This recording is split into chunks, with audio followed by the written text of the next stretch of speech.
Shooting modes are one of the most important things to know about with the E-510. If we take a look at the top of the camera, we can see this is the mode dial, and you rotate it to get into the different shooting modes.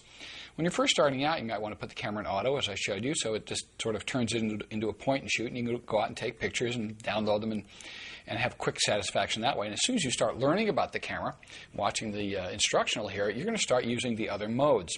So I'm going to first sort of talk about these custom modes on the bottom that throw the camera and its computer into a shooting mode for certain situations. The first one here is portraiture, and portraiture is a lot of fun to play with, taking pictures of people, which I believe are the most important subject. And you can see in this wedding shot that what portrait mode does is it tends to throw the background out of focus and the foreground is in focus, so it brings the subject out of the background, pops it out, and it also tells the computer to do very nice flesh tones. So it really tries to optimize flesh tones, get it really looking good, throw the background out of focus, and those are going to be the main concerns of the computer when you're in portrait mode. Now let's take a look at the next mode on the top, and that is landscape mode. You see the little mountains over there? And this is pretty self-explanatory. You're out there in a beautiful scene like this mountain scene, and it's going to go ahead and take a look at the blues and greens because you're going to have a lot of grass, mountains, trees, and sky. And it's really going to sort of bump those up, give you very high sharpness because there's a lot of very small detail in landscaping. And it's going to give you that big, wide depth of field that you want, so everything's in focus. And chances are you've got pretty good lighting, so it can afford to give you sharpness from front to back. The more light you have, the more ability the camera has to give you a wider depth of field or area from foreground to background that is in focus. And we're going to be talking about depth of field more as we go along here. Now the next mode here is the little flower. That's the universal symbol for macro, and that's when you're going to get in up and tight and close and take pictures of small objects. There is a whole world of photography to be examined in the area of macro photography, getting up close and personal with very small items.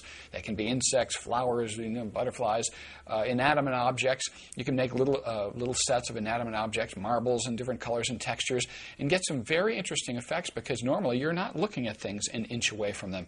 So there's a whole world of fun to be explored in the area of macro photography. So check it out with your close-up macro setting. Next one is the little guy running. That is, of course, sports. And sports is going to be anytime you're at a scene like this here, the kid's out at the football game or soccer game, and you want to freeze that action. So it's going to err on the side of very high shutter speed and want to try to freeze the action in midair. So that's what it's concerned with, and keeping the colors nice and punchy and a lot of contrast to it. Now, the next setting here is night shot portrait, and that means when you're going to blend natural nighttime lighting with the flash from the camera, so it has to intelligently look.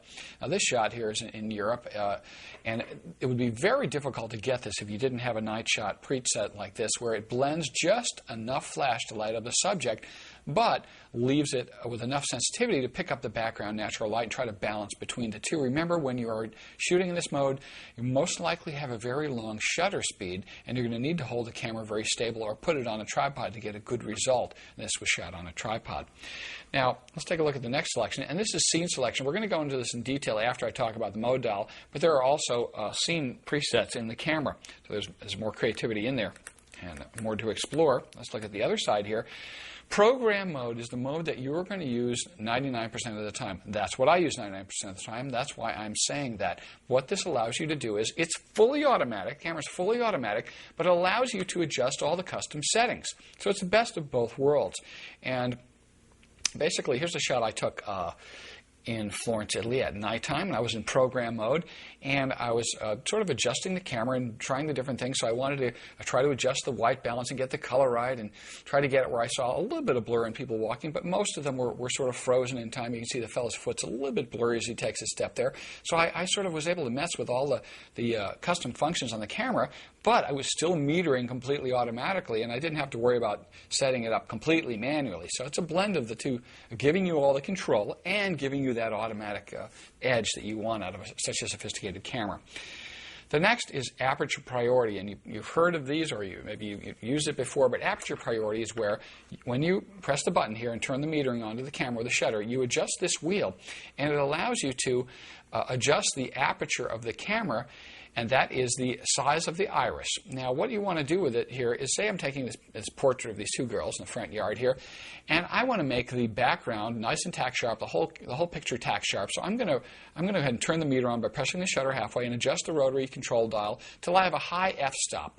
And that means anything over f8, f11, f13, that means that the iris of the camera is very small, and it gives us a wide depth of field from foreground to background, all being in focus. To do that, it has to extend the amount of shutter time so that the blend between the amount of time the shutter is open and the size of the iris on the camera results in the correct amount of light coming into the sensor. So as you adjust the f-stops up, the iris will be getting smaller and less light will be coming in, so that the shutter times will start to increase. And if you go to a very high f-stop, making a very small iris, the shutter speed may go down low enough that you have to hold the camera steady. So be careful of that. And of course, you can always bump up the ISO, or sensitivity of the camera, to compensate for that. But of course, as you go up in ISO, you get more grain. We're going to have a very detailed special section on that a little bit later. Now let's take a look. If we adjusted the f-stop down, let's say to 3.5, all of a sudden we're going to see that background's out of focus, but it pops the subjects out of the background. So this gives you complete creative control on how much you want the background out of focus when you're shooting. Now let's take a look at its complement, shutter priority over here. Now it's very much the same thing in that the automatic metering is still on, but as you press the shutter halfway down and adjust your control wheel here, you'll see that the shutter indication is yellow, and it's allowing you to change that shutter speed. Well, why would you want to do that? Well, because you might want to freeze the action, or you might want it blurry to show that there is movement. So let's take a look at this picture I took at a ballet. I love taking natural light shots. Here's two contrasting shots we're going to use to exemplify this. We'll go back to the ballet. The first one here is the ballet, and it shows you that when I adjusted the shutter for a 30th of a second or 15th of a second, hold the camera very steady, it was able to give me a slight blur in the movement of the ballerinas, indicating that indeed they are in the middle of moving in the dance.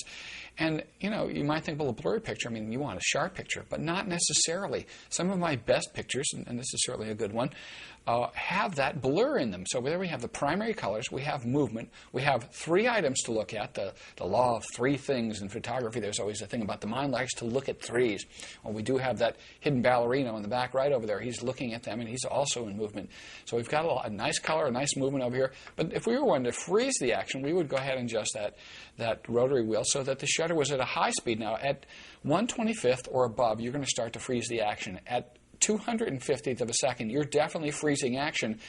But realize that what's going to happen is the meter in the camera is going to have to start opening the f-stops down to a lower number to open the iris of the camera to get more light in, to balance your fast shutter speed that's only opening the shutter for a very small time.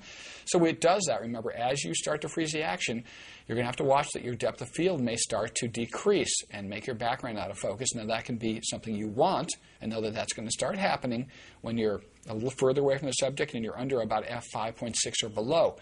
In this case, there was so much light that the camera was able to go ahead and give us a frozen action at 1/250th, but still have a nice wide depth of field with the f-stop up at f8 or higher because of so much light in the picture. And of course, you could bump it up to 400 ISO and still get a very nice clean picture and freeze the action and have a wide depth of field. So that's how you would set that shutter priority.